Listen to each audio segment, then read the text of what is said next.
दिल्ली के ओल्ड राजेंद्र नगर स्थित Rao IAS coaching centre में पानी भरने से 3 होनहार छात्रों की हुई मौत से पूरा देश हिल गया है। हादसे में श्रेया यादव, तानिया सोनी नाम की एक छात्रा और नेविन डेल्विन की डूबने से मौत हुई है। इस हादसे के बाद यूपीएससी परीक्षा की तैयारी कर रहे विभिन्न कोचिंग में पढ़ने वाले छात्रों का गुस्सा फूट पड़ा है। छात्र कल से ही सड़कों पर उतरे हुए हैं और आरोपियों के खिलाफ कड़ी कार्रवाई की मांग कर रहे हैं। मामला तूल पकड़ता जा रहा है और सियासी रंग भी लेने लगा है। सोशल मीडिया पर भी आरोपियों के खिलाफ सख्त कार्रवाई की मांग की जा रही है। कई लोग इन कोचिंग के अपने अनुभवों को भी सोशल मीडिया पर शेयर कर रहे हैं। अक्सर सोशल मीडिया पर सक्रिय रहने वाले आईएएस अधिकारी अवनीश सरन ने भी इस मुद्दे पर एक ऐसा पोस्ट किया है जो अब वायरल हो रहा है। अवनीश सरन ने अपने पोस्ट में कोचिंग संस्थानों की कलई खोलकर रख दी है। शरण बिलासपुर में अभी डिस्ट्रिक्ट मजिस्ट्रेट के पद पर तैनात हैं। अवनीश सरन ने एक्स पर लिखे अपने एक पोस्ट में कहा, खुद को आईएएस पैदा करने की तथाकथित फैक्ट्री बताने वाले अधिकांश संस्थान के कर्ता धर्ता प्रीलिम्स या मुख्य परीक्षा भी पास नहीं कर पाते हैं। उन्होंने जैसे ही यह पोस्ट किया, यह वायरल हो गया है। छत्तीसगढ़ कैडर के आईएएस अवनीश सरन ने अपने दूसरे पोस्ट में यह लिखा है कि एक कोचिंग में पहुंचने पर उनके साथ किस तरह का व्यवहार हुआ। मुझे याद है जब प्रीलिम्स की परीक्षा देने के बाद मुख्य परीक्षा के लिए मैं दिल्ली पहुंचा। मुखर्जी नगर में एक बड़े कोचिंग संस्थान के कर्ता धर्ता से जब मुख्य परीक्षा के लिए मार्गदर्शन मांगा तो उन्होंने मेरी शैक्षणिक पृष्ठभूमि जानने के बाद बोला कि तुम्हारा इस साल प्रीलिम्स भी क्लियर नहीं होगा। मेरे संस्थान में 2 साल का कंप्लीट पैकेज लो। मैं इतना फ्रस्ट्रेट हुआ कि 2-3 दिन संभलने में लगे। ऐसे ही कोचिंग संस्थान के मालिक आपके रिजल्ट आने के बाद कॉल कर फोटो और बायोडेटा के लिए रिक्वेस्ट करते हैं। अवनीश सरन के पोस्ट पर यूजर तरह तरह की प्रतिक्रियाएं दे रहे हैं। दूसरी तरफ सड़कों पर उतरे छात्रों का गुस्सा कम नहीं हो रहा। दिल्ली के एलजी वीके सक्सेना प्रदर्शनकारी छात्रों से मिलने पहुंचे थे, लेकिन फिर भी छात्र राव आईएएस कोचिंग के सामने सड़क से हटने को तैयार नहीं। हमारी संवाददाता शिवानी ऐसे ही प्रदर्शनकारी छात्रों से मिलने पहुंची। बड़ी संख्या में यहाँ पुलिस बल भी तैनात किए गए हैं। लगातार यूपीएससी एस्पिरेंट्स द्वारा दिल्ली के अंदर ओल्ड राजेंद्र नगर के अंदर नाराजगी जाहिर है। तस्वीरें मेरे पीछे कि आप देखेंगे कि किस तरीके से जो छात्र हैं वो अपनी नाराजगी का प्रदर्शन करते नजर आ रहे हैं। इनसे एलजी की मुलाकात हो उसके बाद भी संतुष्टि जो है वो साफ तौर पर इन छात्रों में नजर नहीं आ रही है।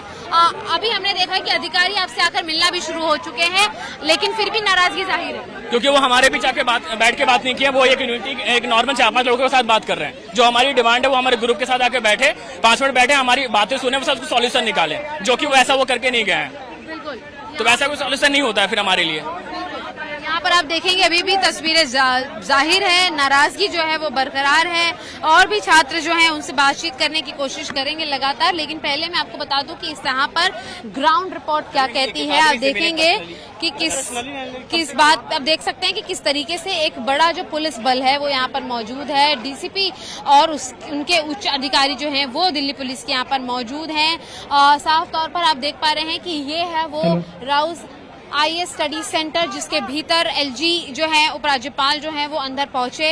उन्होंने जायजा लिया घटनास्थल का और उसके बाद बाहर निकले, बातचीत करने की कोशिश की, अपने मुद्दे जो है छात्रों के समक्ष रखने की कोशिश की, लेकिन नाराजगी जो है वो जाहिर है। बुलडोजर आप तस्वीरों में देख रहे हैं, ये एक्शन के तौर पर रखा गया कि जितने भी यहाँ पर बेसमेंट के भीतर जो नाले हैं जिनकी सफाई नहीं हुई है उनकी सफाई की जाए। और इसीलिए आप देखेंगे बड़ी संख्या में जो है वो छात्र मौजूद हैं, नाराजगी के साथ मौजूद हैं। पहले इनकी मांगे थी कि कोई इन्हें आकर सुने और इनसे बातें करे, लेकिन स्पष्ट तौर पर जो नजर आ रहा है वो यह है कि छात्र अभी भी अपने मुद्दे रखेंगे। उनका कहना है कि उनकी कुछ मांगे हैं और उस मांगों में शामिल ये है कि जो परिवार हैं मृतकों का, उनको तुरंत जो है वो मुआवजा दिया जाए और साफ तौर पर उनकी सुनवाई की जाए। जो अधिकारी इस पूरी घटना के लिए जिम्मेदार हैं उन्हें तुरंत तत्काल प्रभाव से सस्पेंड किया जाए, उनके जो नाम हैं वो पब्लिक डोमेन में आए। और इसीलिए आप देखेंगे कि यहाँ पर एक बड़े पैमाने पर जो है वो प्रदर्शन अभी जारी है। हमारी संवाददाता ने प्रदर्शन कर रहे छात्रों से बात की। छात्रों का कहना है कि कितने छात्रों की मौत हुई है हमें ये असली तस्वीर नहीं बताई जा रही, न ही हमसे कोई बात करने को तैयार है। मैं ये जानना चाहूंगी कि आप लोग प्रत्यक्ष रूप से मुलाकात की मांग कर रहे थे, जो संभव नहीं हो पाई पूरी, तो कितनी नाराजगी और क्या मांगे आगे चलती रहेंगी? हमें कल से अल्टीमेटम दिया था 12 बजे तक, अभी तक हमसे ना कोई बात करने आया है, ना हमारी डिमांड्स पूरी की गई, हमें सुना भी नहीं गया है अभी तक। हम लोग बड़ी रात से यहाँ पे बैठे हुए हैं। बिल्कुल जी। जो अभी लोग बाहर थे उनमें से बहुत सारे एस्पिरेंट नहीं है, वो लोग बस गए क्योंकि उनको फोटो खिंचानी है, उनको वहाँ पे बात करनी है, यहाँ पे आके बात करनी है। जो जेन्युइन लोग हैं वो यहाँ पे बात कर रहे हैं, आप लोग यहाँ पे बात करिए। आप लोग क्यों नहीं आते? अगर मूवमेंट यहाँ चल रहा है तो यही बात होगी। बिल्कुल। अन्य छात्र हैं, मैं आती हूँ, बात करने की कोशिश करती हूँ। जस्ट आपसे मैं बात करने की कोशिश करूंगी, आप बताइए क्या मांगे हैं? देखिए मैडम, मांगे पहली ये है कि यहाँ पे पुलिस बताए असल में कितनी हत्या हुई। पर पुलिस 2 दिन से हमें कॉन्फिडेंस में ले नहीं पाई कि आखिर कितनी हत्या हुई है।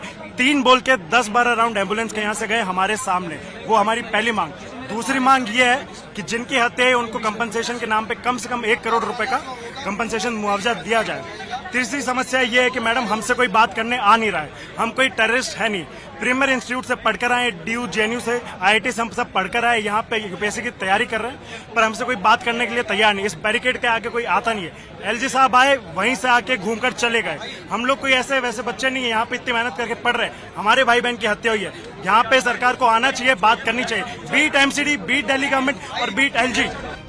छात्रों ने इस बात पर भी रोष जताया कि प्रदर्शन में कोई शिक्षक उनके साथ नहीं है।